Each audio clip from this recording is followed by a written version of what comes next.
Hello, everyone. Thank you for tuning in to another episode here at the Podcast. Today, we have another special guest with us today, and she's going to tell us a little bit about herself and a beautiful organization that she is a part of. Do you mind introducing yourself? Hi, everyone. My name is Latoya. Okay, Latoya, and where are you from? Bridgeport. Bridgeport, Connecticut? Yes. Okay. And how was life growing up as a kid here in the city of Bridgeport for you? Well, I grew up on the east end of Bridgeport. Okay. And it was fun because we had things to do. Like, they had a lot of stuff at the park. So I had a really good childhood. Okay. And what does the east side mean to you? Not the east side. I'm sorry. East I'm sorry. End, All right. Newfield. It means a lot to me. To me, family and unity, Okay. because they did a lot of things with family on the East End. They had a lot of things for a community to come together, like the parades and events at the park. So it meant a lot to me because it meant family and unity. Okay. And now you are the founder of a beautiful organization here in the city of Bridgeport. Do you mind telling us the name of that organization? Yes, it's called Left Hearts, Inc. Okay, Left Hearts. And where did that name come from? The name came from, I don't know, I was scrambling for it. It actually came from me working at the funeral home and me seeing a lot of children whose hearts were left behind. And it made me realize that a lot of their hearts are broken. So I incorporated a broken heart and called it Left Hearts. Okay. I like that concept. Yeah. So tell us a little bit more about Left Heart and exactly what it is that you do for the community. So Left Hearts is an organization based off of kids who lost their parents due to gun violence, suicide, and have experienced trauma. We help the kids with art therapy, through grieving. I got that idea with the art therapy because, kids don't speak around adults. And they don't speak around people that don't understand what they're going through. So we bring a lot of people in the room that experience the same thing, and they work through their grief through art. They work through their grief through, we offer bacon therapy for them. We offer them a safe space to talk amongst people that have experienced the same thing. Okay. Now, what kind of breakthrough do you see when these kids are doing these art projects? So the very first one that I noticed that there was a need for kids to have some space to come and talk about grief. There's this one boy whose father was killed. If I say too many details, it'll blatantly say who it was. But there was this one father whose kid was lost. And he came to my program. Long story short, this kid painted a picture for me.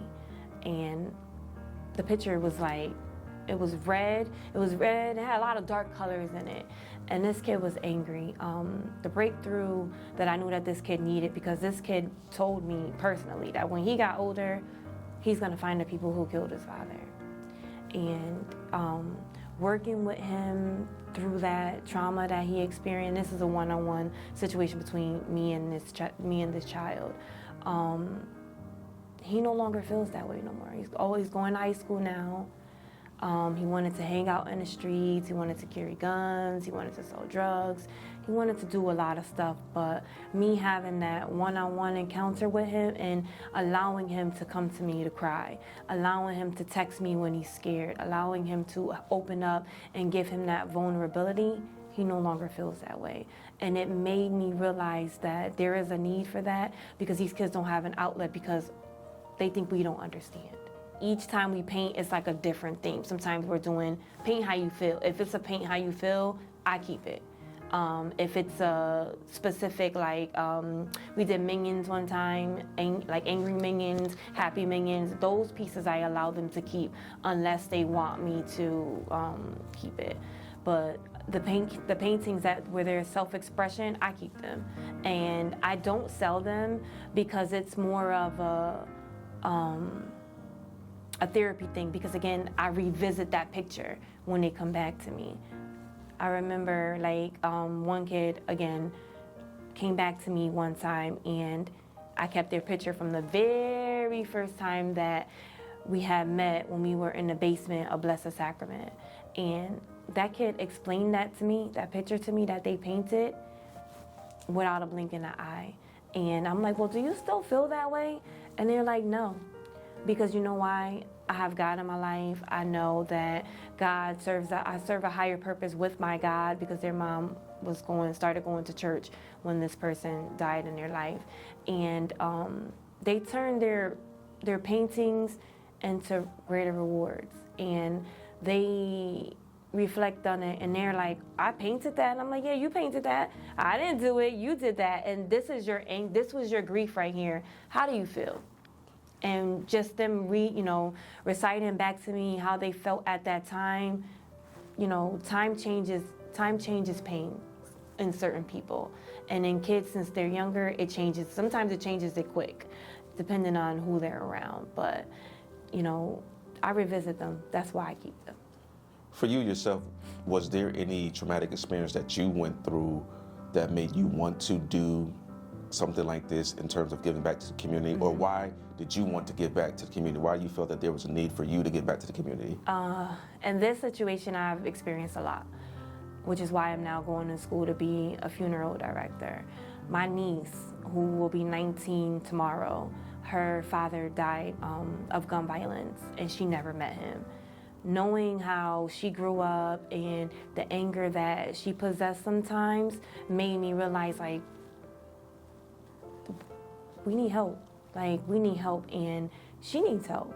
So I started the organization in hopes of maybe I could try to change the stipulation behind gun violence and grief with kids.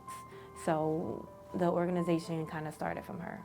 Okay. And what other programs that you offer at Left Heart in terms of activities for the kids? You said baking as well? Yes, so we do art therapy. Okay. We do meditation yoga, Okay. which is strange because I had to learn that on my own. And there's not many people that are trained to do meditation yoga. Let's start there. Yeah. I offer baking therapy, where a friend of mine bakes cupcakes and stuff, and we come in and we decorate cupcakes, we decorate cakes, and that's a form of therapy because it stimulates the mind to create, and it makes you forget what happened in the past sometimes. We also do pocketbooks. I started teaching young girls how to make pocketbooks. Okay. I started teaching them how to do the fundamentals of sewing, because I used to go to school for sewing. I also do Halloween events.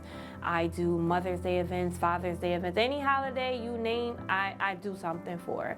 But my biggest thing of it was my basketball tournaments that I do every summer at Newfield Park.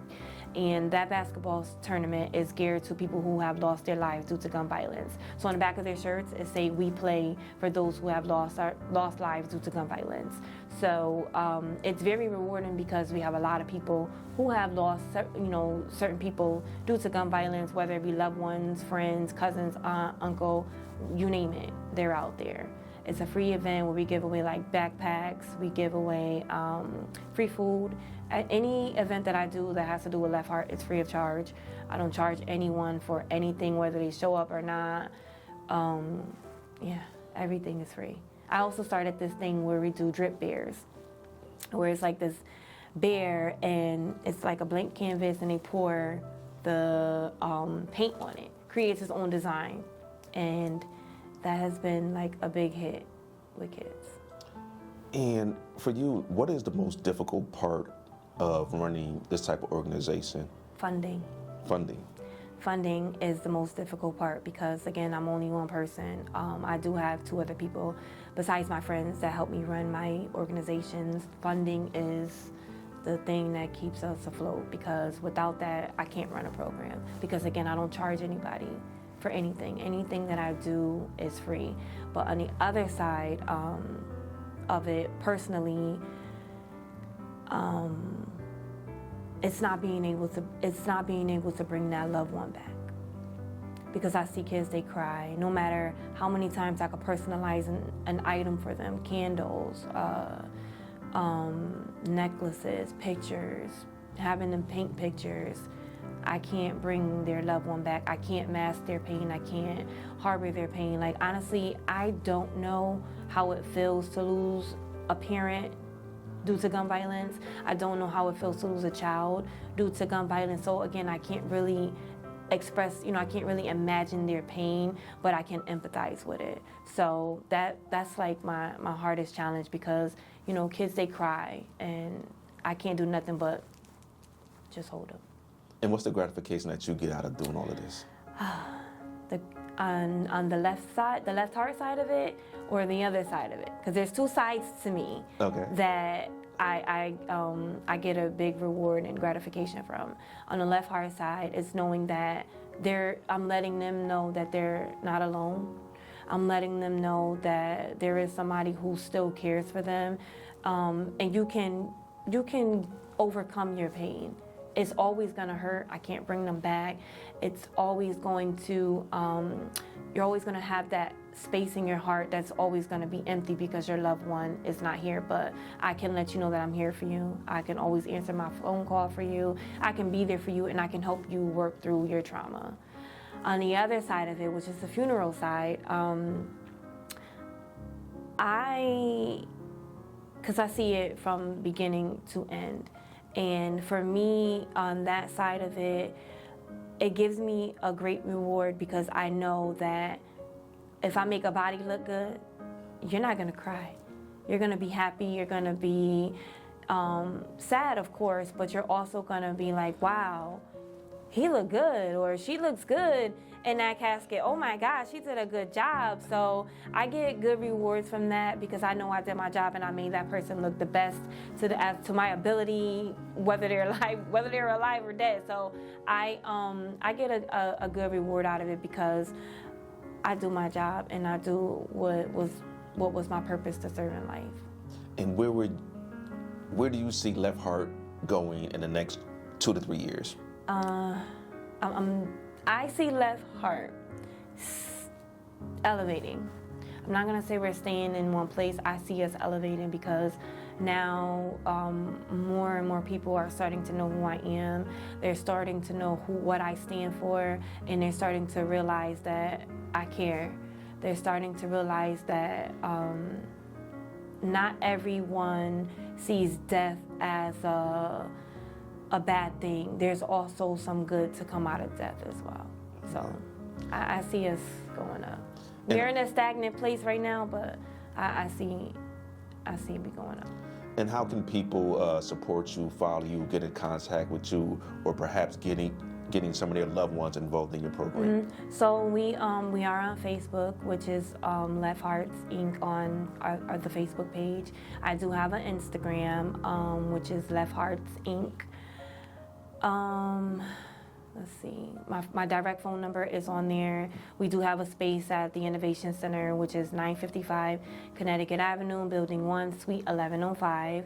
And more than likely, if you can contact me, a lot of people know where to find me, but I'm a phone call away. Okay. Any departing words or words of encouragement for somebody who may be going through some type of traumatic experience? Yes, one day at a time. And that's all you can do. It's definitely going to be hard. Don't ever let anyone make you feel like it's easy, because grief can come from a smell. Grief can come from you opening your door. And I just want to let them know that there are people out there that care. There are organizations out there that can help you through your trauma. And all you got to do is speak up. All right. Thank you, Ms. Latoya, for taking time out your busy schedule to come on this platform and tell us a little bit about yourself and the great organization that you're a part of. I wish you nothing but the best. Thank you. Thank you. You're welcome.